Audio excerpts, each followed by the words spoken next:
Hi, it's Chef Rick, and today I'm making ratatouille.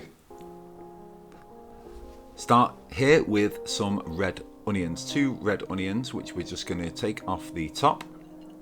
And like we always do when we're chopping an onion, we keep the root intact, but we chop down through it, so we don't chop the root off, and that's going to stop us crying.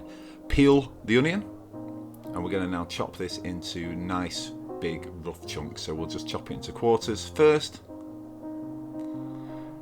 and then just take each of those quarters and chop into big chunks like that. And only at that point do we remove the root, throw it quickly in a bin, and then you've got these nice big chunks of onion, and note it is. Garlic, top and tail them, so we're just going to chop off the top and chop off the bottom, peel them,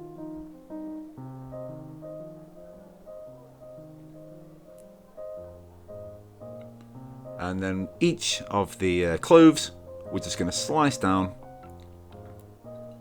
thin as you can get them, but you don't need to do them what they call Goodfellas style with a razor blade. Just do nice little chops into them so you get little kind of slices of your garlic. This is an aubergine or eggplant, and all you were going to do with this one is just chop off the top. So you just peel that skin, I don't know what you even call that bit, slice down there, and there's probably no need to remove the bit at the bottom, but I always do just to keep everything nice and uniform and clean. So we're just going to chop off the top and the bottom, and you want, again, all of the veg that you've seen us chop, we're probably going to want them in about inch pieces. So once we've chopped it into the slices, we take each of those slices and chop them again, and then you have nice big chunks of aubergine. The minute you start chopping it, you'll see that it's going to discolour slightly. Do not worry at all about that. As long as you've not left it out chopped too long, I mean, it's probably going to be no more than 10 minutes before it starts going into the dish. She'll be absolutely fine with that. These are courgettes. Courgettes, we've literally just topped and tailed them again. So we've chopped off the top and the bottom, and now we've chopped the courgettes into little 1-inch pieces. So there's the courgettes. A pepper. In this instance, we're going to use 2 yellow peppers and 1 red pepper, but any combination of red and yellow peppers works really well in this. I like to use 2 yellow, 1 red, just for the colour, as much as anything.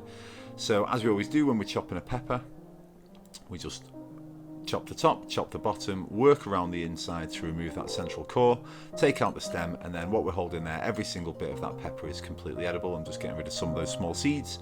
So you've got the top, the bottom, and the middle. And again, just nice rough chunks, around about 1 inch thick. If you chop these too small, this is going to be not slow cooked, but it is all going to be cooked together.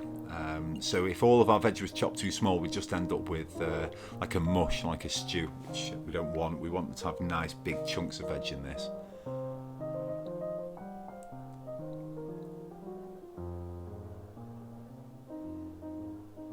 So there you go, that's everything chopped up. That's, like I said, 2 yellow peppers and 1 red. Tomatoes, I'm going to use 6 tomatoes in this.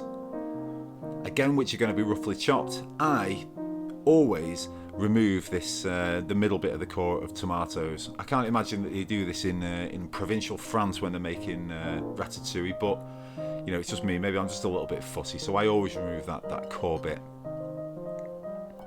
But if you do choose to remove the core, do it that way I've done, just very, very carefully. Just chop down into it without damaging the whole thing, and eventually you can just like pull the whole thing out.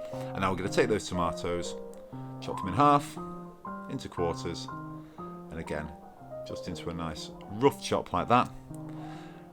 And there we go, that's how we have our tomatoes chopped.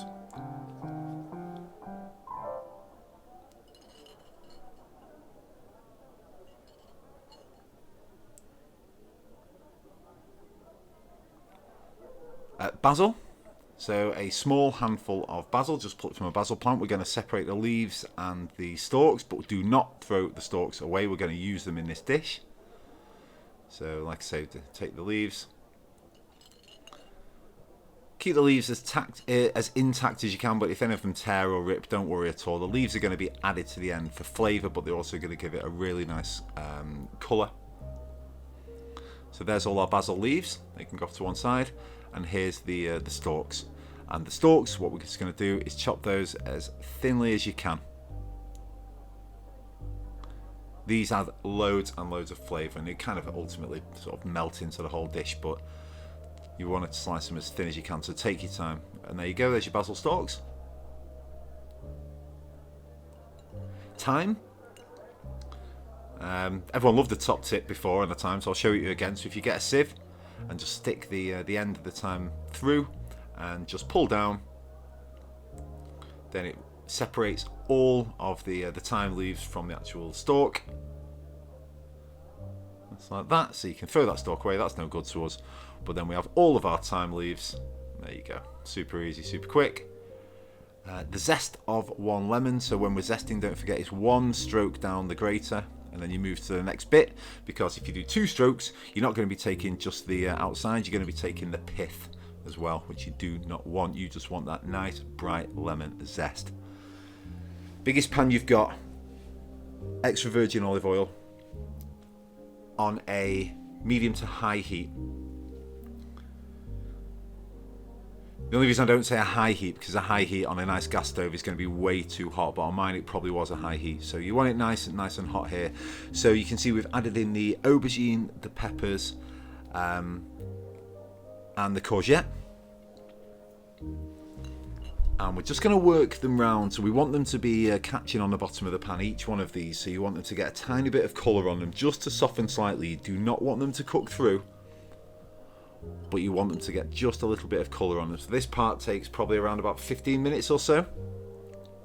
And you hear the sizzle, so whatever's on the bottom, let it sizzle, hear that sizzle for, you know, a couple of minutes, and then using a spoon like I'm doing, just scrape off the bottom and bring them back round so that every little bit of the veg gets some colour on them from the surface. You can see here, you can see how each one's now starting to catch a little bit. If you find one that's slipped through the net, don't worry too much at all, but if you do get a chance, push it to the bottom or the edge where it's nice and hot.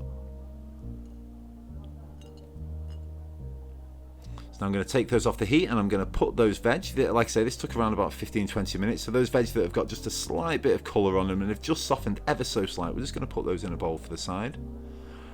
Return the same pan to the heat, and now we're going to add the onions, the garlic, the basil stalks, the thyme leaves, and a bit more virgin olive oil. Give that a good stir around. These are all kind of your aromatics here, so the smell that comes off this is amazing. And obviously the onions are going to take a little bit longer to cook than any of the other veg. So you want to get those on, again, medium-high heat, just like I'm doing, and keep moving them around. Don't allow them to burn on the bottom of the pan. You want to keep those cooking for around about 15 minutes before we re-add the initial vegetables, along with the chopped tomatoes. That is a can of plum tomatoes. Get the best you can. That's a 400-gram can. They're not expensive, but just buy the best. Try and get Italian ones if you can. Some nice plum tomatoes go in there, and give this a really, really good mix around.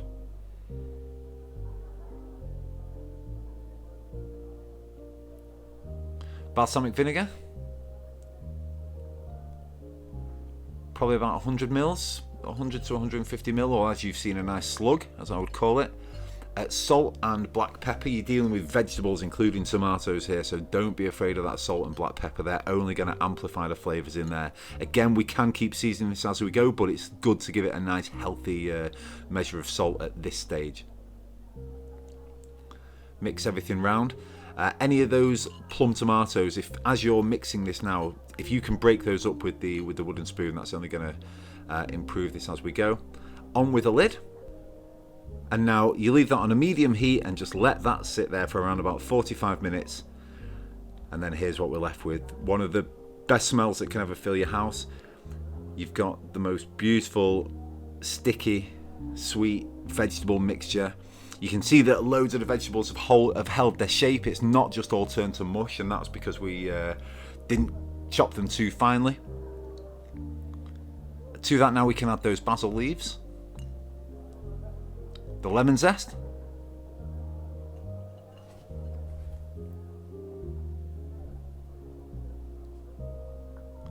give that a good mix round. those basil leaves will shrivel slightly, but they just add lovely flecks of green throughout the dish, and they taste fantastic as well.